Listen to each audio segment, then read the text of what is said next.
Today I'll be showing you exactly how I set up my rod, reel, connection knot, and more for halibut fishing in the surf. I like using a 2500 to 3000 size spinning reel, mainly because of how light the reel is and how it pairs with my preferred rod. When you're casting the Lucky Craft or other lures, having a light setup can be super advantageous as it will help keep you from tiring out your back and shoulders when casting for several hours straight. I like my 3000 Shimano Stradic or my 2500 Daiwa Fuego LT. They both weigh under 8 ounces, both have 20 pounds of drag, which you'll never need, and both are buttery smooth. At around $100, the Fuego LT is a fantastic budget option for surf fishing. My favorite rod for throwing the Lucky Craft is the Phenix Trifecta Lite 903 medium light. It's a fast action and rated for 6 to 12 pound test.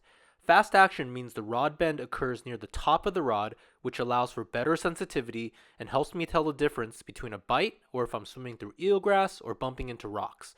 The fast action also helps for quicker hook sets and allows you to shut off the rod and get you into the backbone or power of the rod more quickly, which is where you want to be fighting the fish.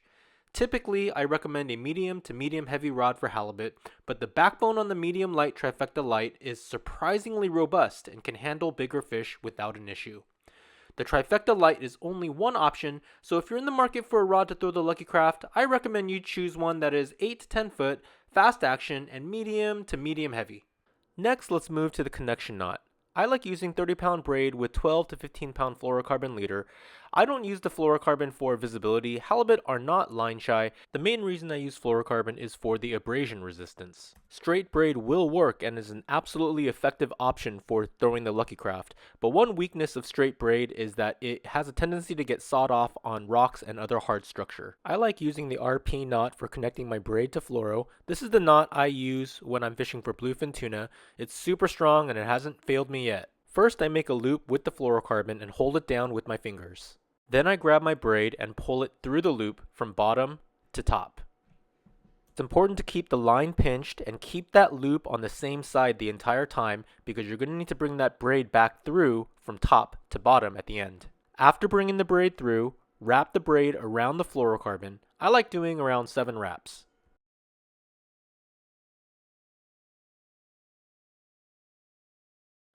Then I pinch the other end of the line while still keeping the loop on the same side, and I wrap the braid back around 7 times.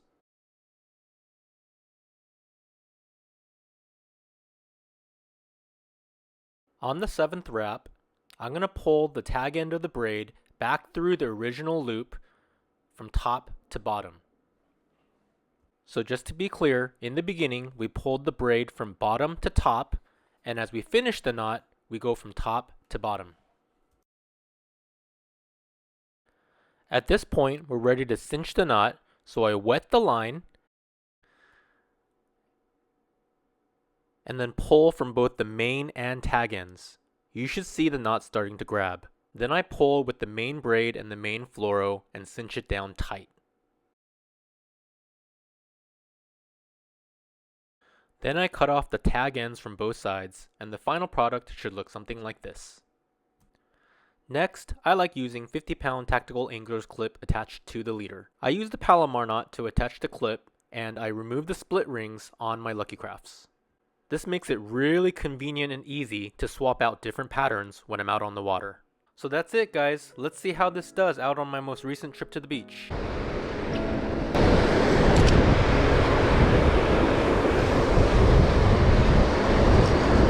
Oh, it's got short bit. There we go. On the Lucky Craft, guys. Right in this small little hole here. We're not gonna measure them.